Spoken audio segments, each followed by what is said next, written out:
Bueno, Álvaro, ya estamos acá adentro del cementerio de acá de Río Negro, que usted nos estaba contando que lo crearon más o menos a partir de 1959.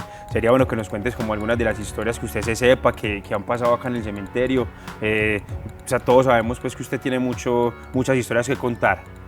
Mire, vea, una cosa que es muy bueno que los que nos están viendo entiendan es que toda esta construcción, exceptuando esta tumba, todo es nuevo a partir de 1959 para acá. El cementerio antiguo no era sino un pedacito propiamente de donde están esos árboles para acá hasta esta parte, y era cuadradito.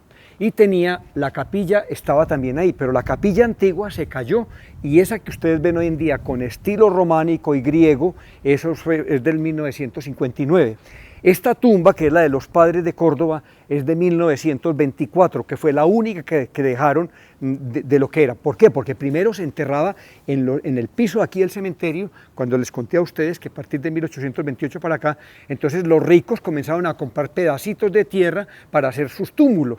Las fotografías antiguas que yo tengo en el museo y las que hay en unas películas que tengo también del año antes del 59, pues se ven algunos túmulos como eran, pero no eran cosas muy bonitas, muy poquita, porque aquí la gente no era muy amante de hacer tumbas elegantes, como en Medellín en el San Pedro o como en Bogotá en el Universal. Mire, aquí hay un mito, una leyenda, un cuento más bien diría yo, que se han inventado la gente. Mire, yo tenía 14 años en 1972 más o menos, y el cementerio estaba más o menos como está aquí hoy, y tenía luz por interior. Entonces en esa época los estudiantes de Río Negro, el cementerio se dejaba abierto hasta las 8 de la noche, y los estudiantes se venían a rezarle a las benditas almas del purgatorio para presentar los exámenes en los colegios. Venían los pelados por la noche de los colegios de Río Negro acá a rezar, al cementerio. Al cementerio ahí. No tenía más donde rezar. Claro, entonces todo esto tenía luces, entonces comenzaron a robarse, los ladrones comenzaron a robarse las instalaciones eléctricas y a robar lápidas finas que habían en las tumbas. Entonces Monseñor necesitaba quien cuidara el cementerio de noche para el mes de noviembre poder tenerlo abierto y que viniera la gente a visitarlo. ¿Quién se arriesgara, Álvaro, a cuidar el cementerio mientras se lo robaban? Escúcheme, entonces yo, al fin y al cabo, yo estaba muchacho y joven y eso, y yo me ofrecí. ¿A cuidar el cementerio usted? Sí, entonces me vine y dormí aquí un mes. Aquí en Teritico, ahí en esa capilla, dormí completamente. Yo estaba en ese entonces tuso, y entonces lo único que me dieron fue un machete y me puse una sotana.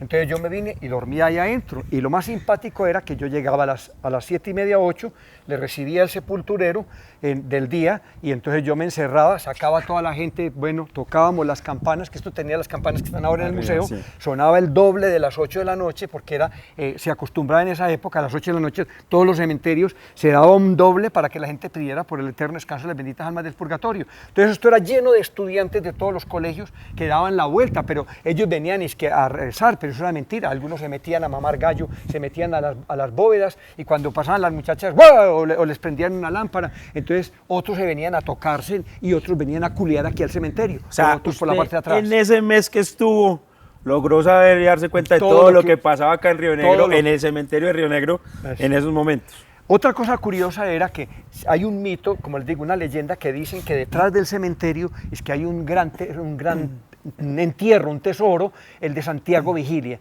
Mire, Santiago Vigilia era un viejito que vivía en la calle de La Chirria. Era un viejito pequeñito, de sombrerito y así, de pañito y todo eso, que vivía en una piececita, en una condición pues más o menos. Y todos los días salía a las 5 de la tarde, a 6, y se venía a pie por toda la calle del Carangal, y se metía detrás del cementerio, y según las malas lenguas, que iba y metía la platica, monedas de oro, las enterraba y que se las dedicó al demonio. Ese es el cuento pues de la gente. Y dicen que el tesoro encantado es que aparecía un gallinazo encima y una culebra. Entonces mucho pendejo, y perdónenme la palabra decirle, mucho pendejo aquí en Río Negro, iluso, no les gusta trabajar sino creer que van a encontrar tesoros y eso, se venían los Viernes Santos y en las mes de las ánimas se venían allá detrás del cementerio, por allá, a buscar a las 12 de la noche, cuando aparecía la lucecita, tesoro que habían dejado. el tesoro de Santiago Vigilia. Ese señor lo mataron unas viejas en la Chirria por ese mismo cuento. Él era descendiente de una familia elejalde muy rica que fueron dueños de propiedades en el parque y donde soy Carla Sofía. Entonces él fue el último descendiente y como que se descuidó en la vida, solamente fue como sastrecito ahí, y entonces esas propiedades después las heredaron por ahí, estuvieron casi perdidas. Entonces lo mataron también creyendo en esos mitos urbanos y callejeros que el viejito tenía mucha plata y que venía escondía plata ahí. Entonces, óigame, la que apliqué yo tan buena, entonces no me dejaban dormir, porque toda la noche, hasta las 12 de la noche aparecía gente a rezar ahí en esa puerta, en esa reja, y yo ahí, entonces ese frío y uno sin poder dormir. Entonces yo llegaba y salía con la sotana y el machete. El machete en la mano y metía la lámpara entre la sotana. Y como estaba calvo, entonces yo me subía al campanario y me iba a andar por todas esas azoteas, de lado a lado, y entonces la gente me veía, y cuando yo veía que subía gente, entonces yo metía la lámpara entre la sotana y la alumbraba así por la sotana y la gente creía, entonces mucha gente se asustaba. Una noche... O sea, usted también generó parte de los mitos urbanos de Río Negro asustando a la gente acá. Por lo menos lo hacía para que me dejaran dormir y estar tranquilo.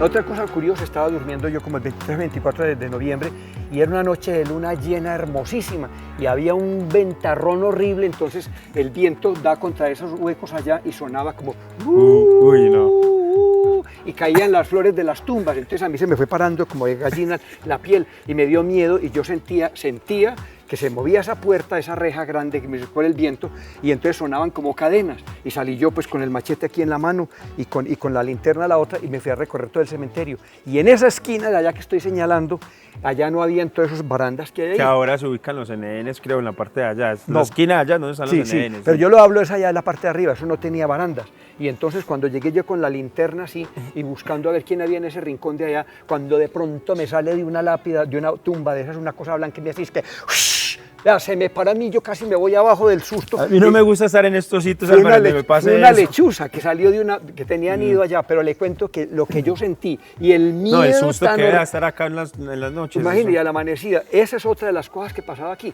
Las lechuzas tenían nido en las partes de arriba, entonces la gente a oscuras veía que salía cosas blancas y se imaginaban pendejadas. De ahí viene todo ese mundo de cuentos y leyendas que son y mitos de los que estamos aprendiendo. Bueno, amigos, de lo que somos, espero les haya gustado. Álvaro, nuevamente muchas gracias. De verdad que estar en estos sitios de entrada ya pues a uno le genera como ciertas energías. Álvaro, muy berraco y muy bacano las historias que nos está contando. Espero que también les guste a ustedes.